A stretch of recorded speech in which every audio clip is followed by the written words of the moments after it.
Okay guys, so it's time for a quick review, and today I'm going to be reviewing a game that I just recently beat, and I can't wait to tell you guys about it. It's LittleBigPlanet for the PSP, and to say that this game is a miniature version of the PS3 title, it's an understatement because this game packs so much content, it's crazy. There's just so much to do in this game.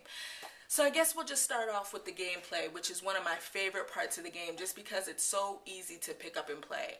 To be honest, I played this game in small dosages. I play a little bit during my lunch break at work or a little bit before I was going to bed. It's a great game to just pick up and play a level and then turn it off. The controls work perfectly, and you wouldn't even think about the fact that there isn't a second analog nub on the PlayStation Portable.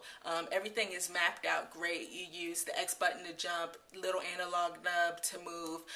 The directional buttons actually work as the emotion.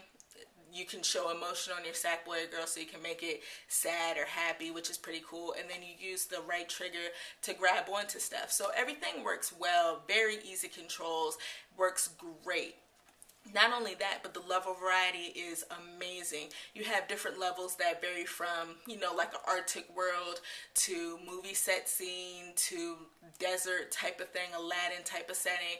Really good, cute, quirky little levels that I absolutely adore. There's so much charm in them, it's not even funny. Now, the graphics in the game are pretty awesome, but I have one little problem. I wish the camera would zoom in a little bit more while you're playing on your sack person. I mean, you spend so much time customizing your sack boy or girl that you can't even really see what it looks like while you're playing the game, which sucks. I mean, you don't get to see all of that detail that you might have saw in the PlayStation 3 version, but maybe if it was zoomed in a little bit more, we could focus a little bit more on the sack boy or girl, that would be a little bit better. But with all that being said, I can't really complain too much because even though it's not focused, the camera isn't really focused in onto the character, it spends a lot of time just looking at the environments, and I think the environments look great.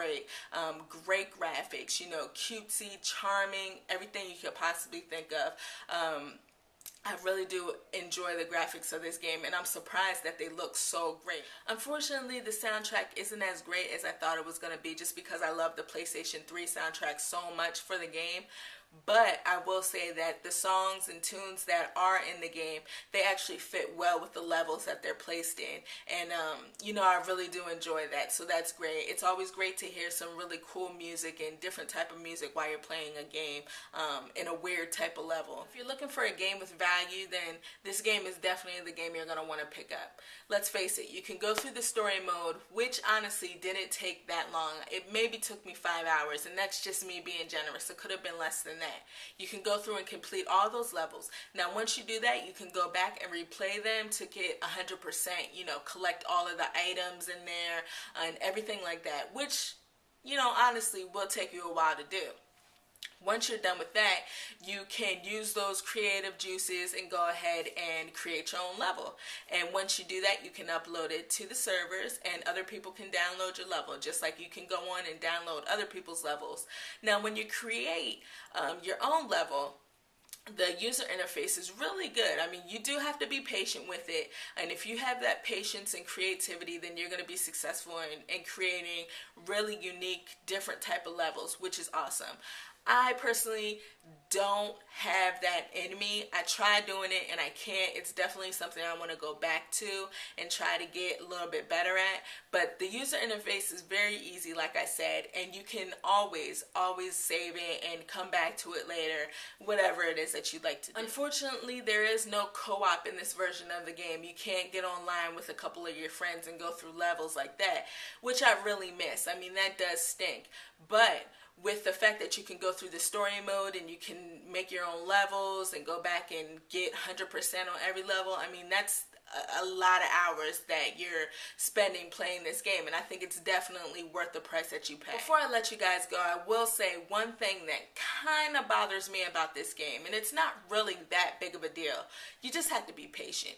The load times. Now, I know this affects a lot of PlayStation Portable games. I mean, it just works that way, but the load times are just so long.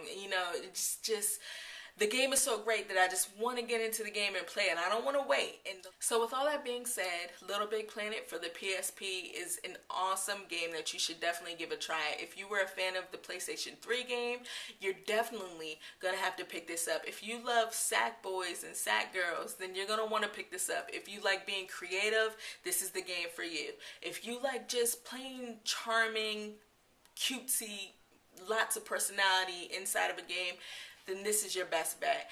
This is a great game that I plan on spending more time with, and I just can't get enough of it. So my final score for Little Big Planet for the PSP is going to be a 9.0. It's definitely one of my favorite handheld games for this year. I want to thank you guys for watching this quick review, and I will catch you next time.